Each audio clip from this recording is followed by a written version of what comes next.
Saturday night, I got a few things lined up that I'm going to taste and nose and try and let you know what I think of them. This first one here is one that I saw on the shelf shortly after hearing Trenny and DC saying that they didn't like it. They made allusions to it. I never saw the video that they made about it, but as soon as they said they didn't like it, I was intrigued. And then I saw it on the shelf. I could not resist but get this. If you were listening to the music clip at the very beginning, you probably guessed that I'm talking about this one here. It's the Rebel Yell. The Rebel Yell is Kentucky Straight Bourbon Whiskey. It is bottled at 40% alcohol by volume. It's 750 ml bottle, 80 proof. Okay, that's 40%. It says handcrafted according to the original time-honored recipe since 1849. And what does it say on the back here? Well, you know what I should do. To do this right, I should pour one first before.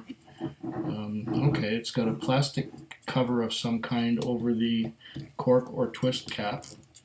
It looks like there's a pull tab or something here that I'm supposed to pull. Oh yes, it is a thing I'm supposed to pull. Look at that. This is almost intuitive. Okay, we got that done. Now, oh, a cork.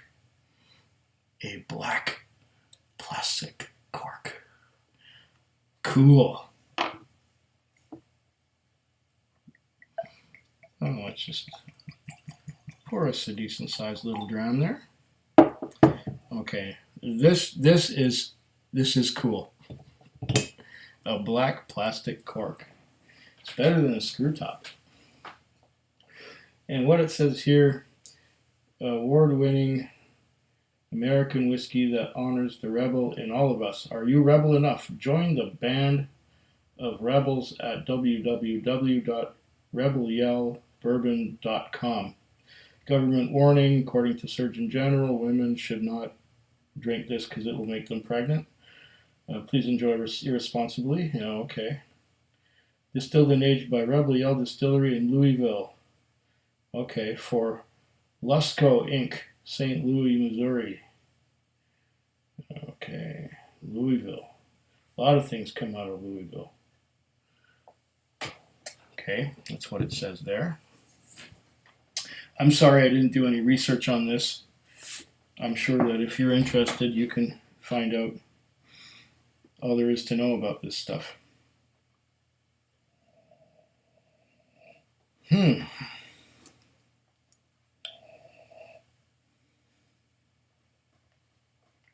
Let it open up a little bit. I'm not getting really much.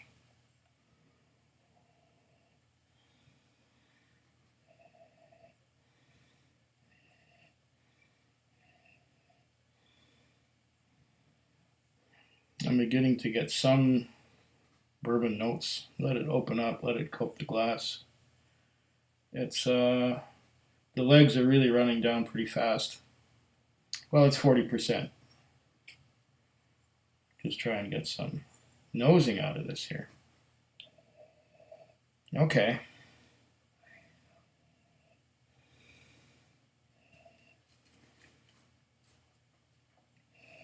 I'm getting some vanilla notes to begin with.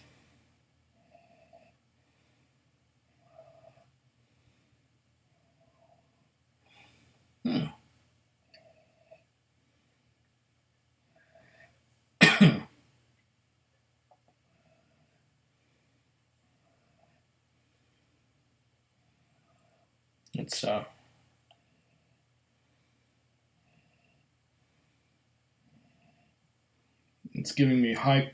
I'm getting some vanilla notes. I'm getting some dandelions.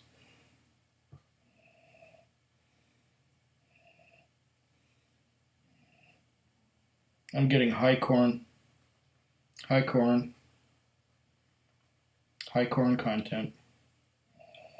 This might be even completely corn. corn and the Virgin American oak.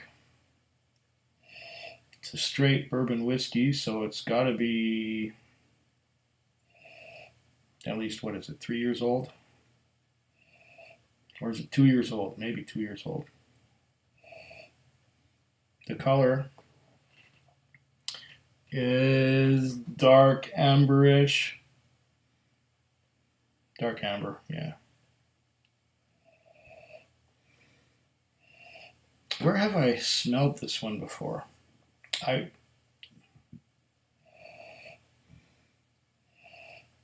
Vanilla and dandelions. Not getting much rye at all. I'm not getting that much influence from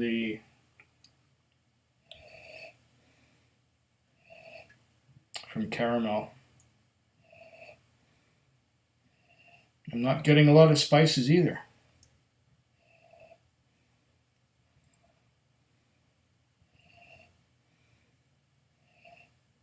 It's just, from what I gather, straight corn whiskey. Maybe there's some wheat in it. I don't know. I'm definitely not getting much rye, if there's any at all. So let's give it a try.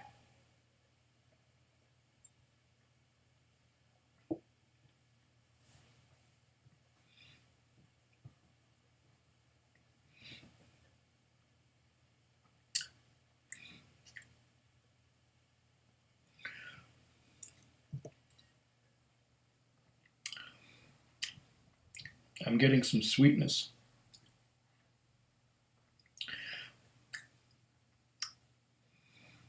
Getting some sweetness, definitely.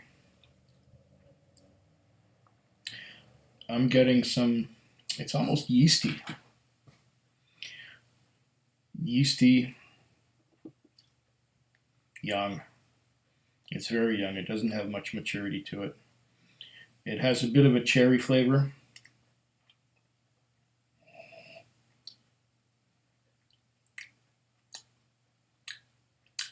And it's dry, it's astringent. Do this again.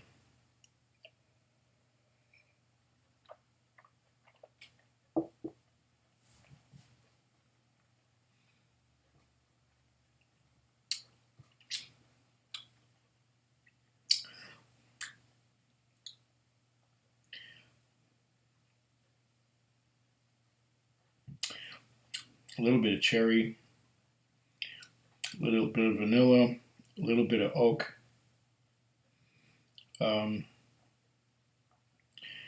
Reminds me of, tastes like sawdust.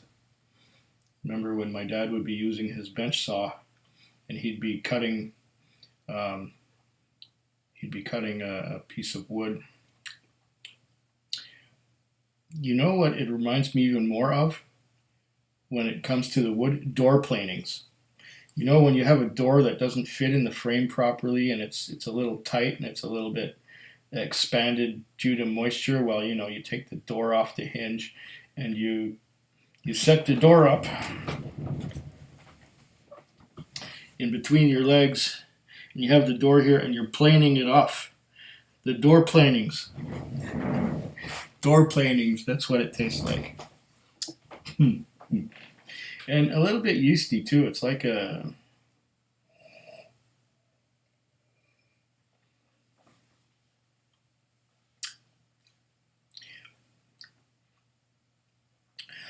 it's also thin and light. There isn't that much going for it. A little bit of vanilla. No caramel to speak of. Not a lot of spices from any rye. Some vanilla, but it's, well, a little bit of almond too, a little bit of marzipan maybe.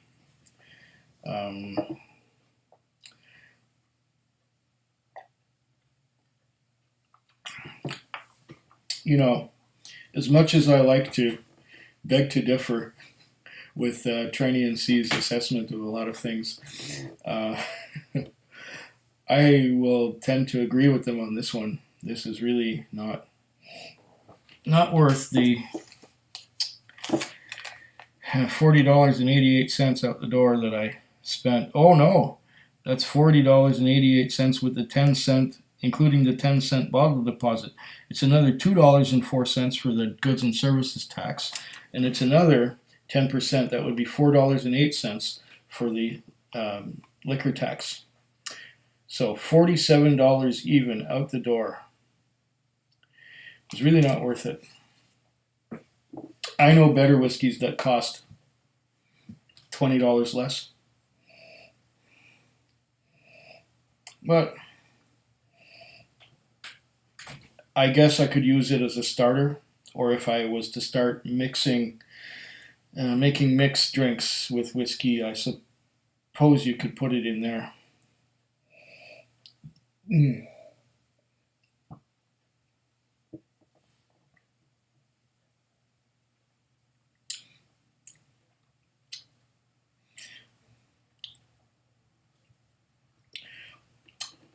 There's some flavor of cherries in there. And with the cherry, there's something else. It's almost like a citrus. Not sure which citrus it is. And then there's that astringency of the wood. It's as if there was some sawdust left in the barrels. Anyway, I don't know. I'm not going naturally to score this. I will say, may you have good health in spite of this. Food Quig. Food Quig. Food Quig. Food Quig. Food Quig. Yeah.